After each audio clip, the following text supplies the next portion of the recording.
Tonight, a popular op shop destroyed by fire. The concerning number of kids caught with weapons at school. Residents fight for critical road repairs near Peachester. And a local beer lover's lucky day. Live from the Sunshine Coast, this is 7 News with Rob Brough.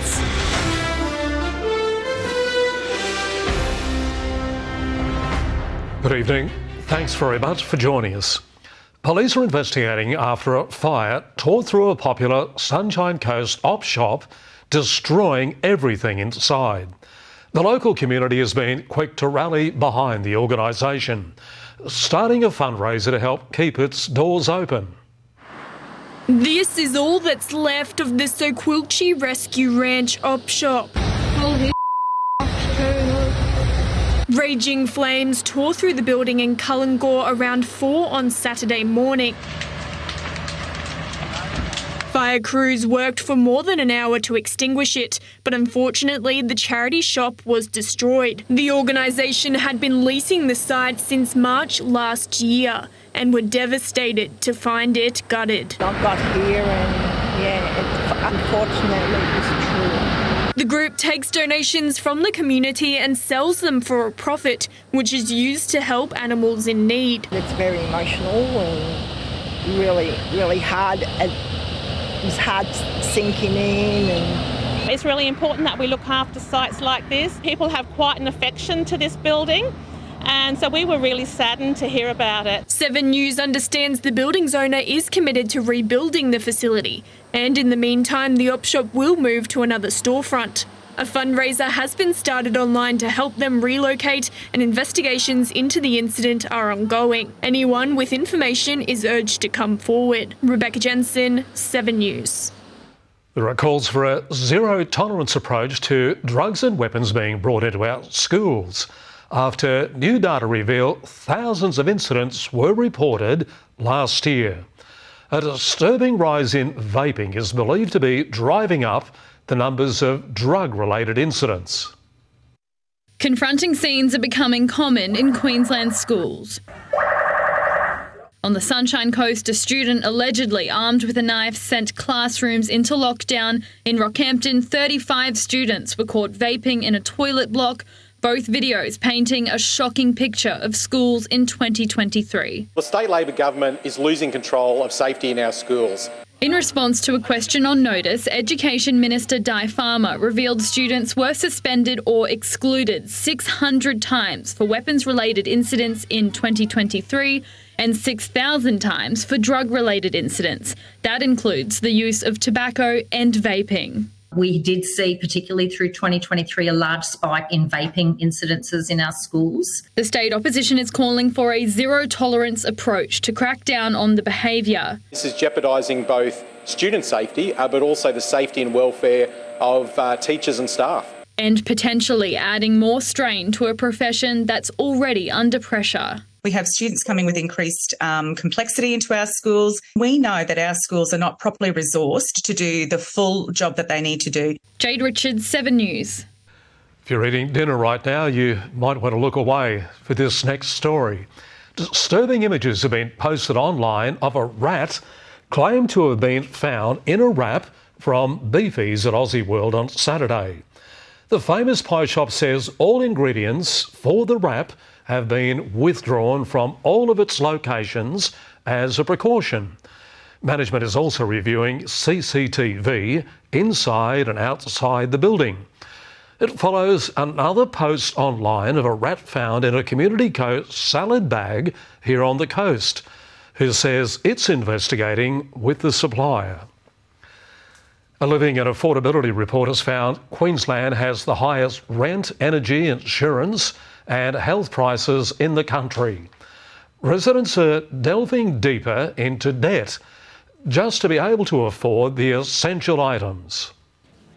On average, a working family's weekly budget is in a $200 deficit as the cost of living crisis worsens. There are hundreds of thousands of Queenslanders currently struggling just to afford the basics. A Queensland Council of Social Service report reveals the state is paying the highest amount for essential items. That's despite Queensland having the strongest economy, with last year's surplus a record $14 billion. People are making impossible choices between keeping a roof over their head, 3 meals on the table, and paying the electricity bills. In the 12 months to August 2023, fuel went up 14%, electricity 12.7%, insurance rose 8%, rent and transport 7%, food and housing was up 6%, while education and health increased by 5%. The average price of a basket of groceries is now $70 more. Older people and young people who are making choices about whether or not they have air conditioning, whether or not they buy medicine, whether or not they buy food. Today, the Premier announced a housing plan pending Cabinet approval. We're going to build more homes faster, and that will include incentives to fast-track development. We want to do more to help Queenslanders to buy their first home. We want to deliver more social homes, and we want to work towards ending homelessness in Queensland. Caitlin Steadman, 7 News. Peachester residents are pushing for critical road repairs to be completed immediately. The passage which connects the coast to the Burnett region was damaged by a landslide 2 years ago. A devastating weather event left this stretch of Kilcoy-Biawar Road at Cedarton in ruins in 2022. One of the drains blocked and blew out the side of the road. The state government promised to fix it, temporarily reducing traffic to one lane and installing signal lighting for drivers to bypass the mess. Now, more than 680 days later, there's still been no repair works undertaken. Despite us chasing it up with ministers, with the department, new ministers, the new Premier, we're still not seeing any action. We need to get this fixed as soon as possible. Locals who live nearby in Peachester are frustrated. It is so dangerous. It's hard for people to get out of their driveway, backing up the traffic, it's slowing people down and it's causing problems on other parts of the road. The road is the main link between the coast and the Burnett. There's a flow-on effect to people who live on Commissioners Flats Road, with a whole lot of through traffic using that council road as a thoroughfare. It's not appropriate. It's 10-tonne limited. But in a statement, Transport and Main Roads says the repairs will be undertaken as part of a broader program of recovery work across the North Coast, and that it's currently undertaking procurement for construction, which is expected to be carried out this year. Rebecca Jensen, 7 News. Last year we brought you a story about a brewery search for an official beer taste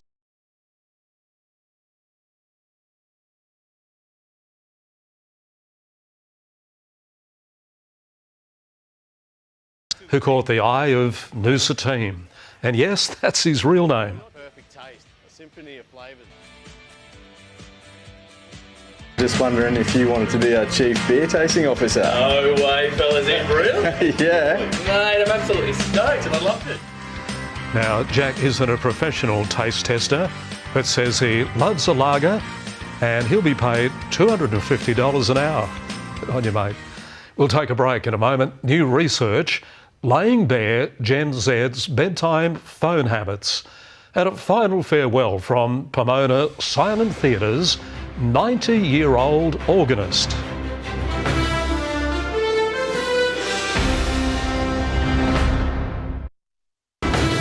Sunshine Coast turns to 7 News to keep up to date on local issues, and we want you to be part of it. If there's something happening in your street, your suburb, we want to know about it. Send us a message or drop us an email. Yeah, always good to hear from you and nice having you with us here on 7. The research probably doesn't come as a surprise, but most of us, it would seem, struggle to take a break from technology. In the case of Gen Z, 3/4 of those surveyed are on their phone 3 minutes before bed and within 30 seconds of waking up. And apparently it's not making them happy. Heads down, thumbs up. According to new research, phone addiction is far more prevalent than first thought. I'm 17 and I use it every day. I reckon 4 or 5 hours a day. A survey found 80% of young people use their phones just before bed, and older cohorts aren't much better. It's 60% of those aged 45 to 59. And most Aussies have their phones front of mind as soon as they wake up. 3/4 of Aussies under 44 reach for it within 3 minutes. Just a third of boomers do the same. More than half of Australians say they're now trying to reduce the time they spend on social media. Tells us that we've got a problem. Younger generations might be addicted, they're also acutely aware of it. 7 in 10 believe social media negatively impacts their mental health. Big tech is designing these algorithms to make us scroll more. It gives us more of what we're looking at, and so it can become very addictive. According to psychologists, the lack of sleep adds insult to injury. There's a lot of brain science around now that shows that the brain effectively cleans itself overnight and removes some of those chemicals that contribute to anxiety and depression. Experts say one way to tackle phone addiction is to get an old-fashioned alarm clock, so people aren't reaching for their device first thing in the morning. My mum's rule is that I have to charge my phone outside my room. Smart mum, can you see why she does it? Yes, definitely. It makes it much easier. Christy Cooper, 7 News. Ron West has kept a piece of history alive for almost 4 decades, soundtracking films at what's believed to be the world's longest-running silent theatre in Pomona. But at 90, the organist is about to play his final tune and head off into retirement. He's always dressed to the nines, but the audience doesn't come to watch Ron West, rather to listen. Soundtracks to old silent films. Every Saturday since 1988, Ron has held court and won hearts at this restored pipe organ at the Majestic Theatre in Pomona. When it first started, it was just one of those curiosities. I thought this is just not going to last. It has. Still brimming with enthusiasm at 90 years old, Ron plays non-stop for the length of the movie, often improvising to keep things fresh. But now he says it's time to let another organist keep the nostalgia alive. I started in this business when I was 16, and I've never had a sick day. If you haven't witnessed the magic that is Ron West yet, you haven't missed out. He'll be putting on one final performance later this year. Ron, can you give us a preview? Ron's first performance, providing the soundtrack to The Son of the Sheik, will also be his last. Made nearly a century ago, it's only a few years older than him. It'll be performance number 4129. A fitting end to a musical career. Jade Richards, 7 News. Yeah, good on you, Ron. That's really special, mate. How long do you think the standing ovation will go, Brough? Yeah. Loving the smile and all the very best in retirement, mate. Yep. Now, fan favourite wins the Marucci Classic, Nathan. Indeed. Broughy Tiani Massey took out the Open Ironwoman race on her home beach. It is a great result before the end of the Nutrigrain series. We'll have more on that next. And it was Sunshine Coast Phoenix against Sunshine Coast Phoenix in the battle for the first Sid Page Trophy.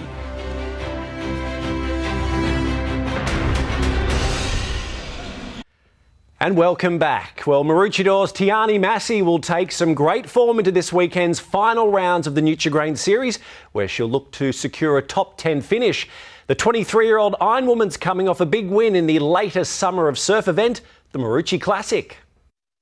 Tiani Massey was hoping home beach advantage would play its part at the weekend's Marucci Classic, and she led the Ironwoman final heading into the last ski leg, with a grade of the sport hot on her heels. She's in dead water. It's going to come down to the transition. Georgia Miller over the top. Tiani Massey's first one up. It's going to be a sprint finish. Massey holding on to win the race, named in honour of Maroochydore legend Kerry Thomas. That was pretty special.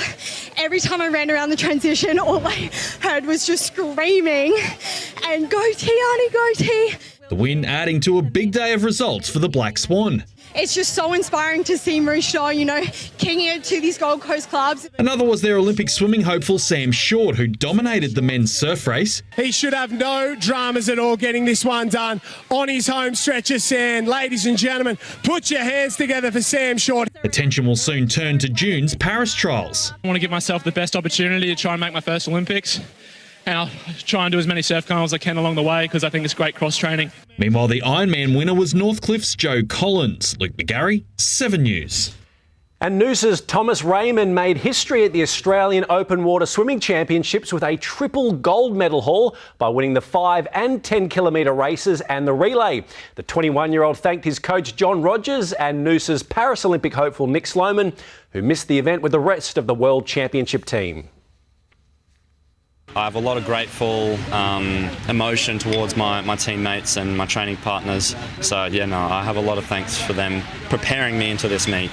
As for the World Aquatic Championships, they begin in Doha on February 2. Members of the Sunshine Coast Phoenix men's squad have gone toe-to-toe ahead of the new NBL 1 North season. It was for the men's final at the 53rd annual Maroochydore Clippers Australia Day Carnival, where the first Sid Page Trophy was up for grabs. Jamal Roberto and Nelson Kaler were just some of the Sunshine Coast Phoenix squad members who took part in the Clippers Australia Day Carnival, competing under the name the Beoys. It's a group of best mates. We've been playing this for the past 5 years all together. We have a lot of fun off the court, but yeah, it's real serious on the court too. They made it to the final where they took on a Brisbane composite side called the Rusty Trombones, although that team did feature recent Phoenix signing Kobe McDowell-White.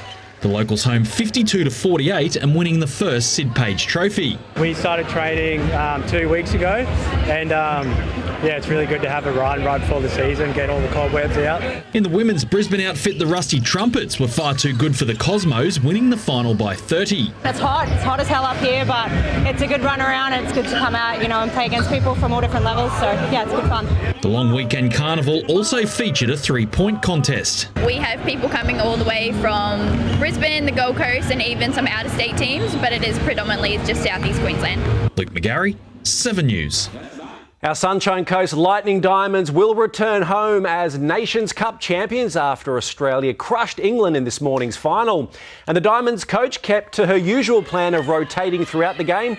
Cara Conan started the final on the bench before shooting a perfect 10 from 10 when she came on. Lightning signing Liz Watson had another big game. The Aussie captain produced 40 feeds.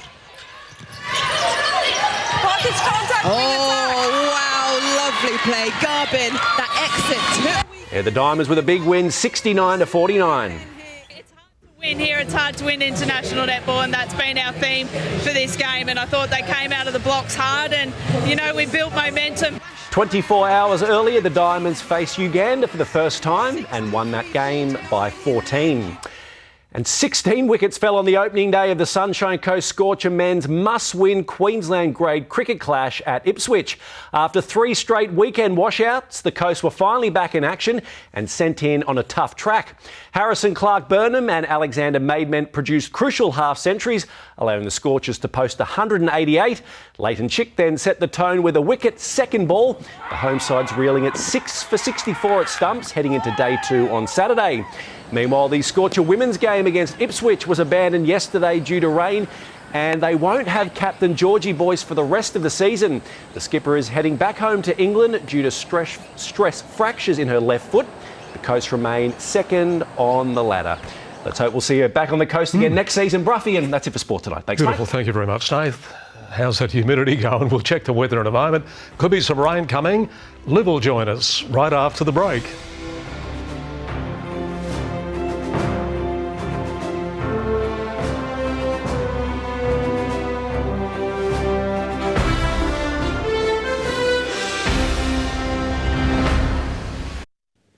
Good evening, Livio, Regano with tonight's weather. Well, post-cyclone humidity has reached epic levels and many Queensland towns are on the verge of breaking records. Heavy rain should hopefully take the edge off maximum daytime temperatures tomorrow in the south and then eventually in the north later this week. Locally, we've had 43 millimetres at Nambour so far and plenty more to come. Mableton had 31 mils. Diddillibah and Mountain Creek 30 mils and Udlow 28. Hot nights have been the real kicker, a direct consequence of the overheated Pacific Ocean. The airport started out with a low this morning of 26 degrees.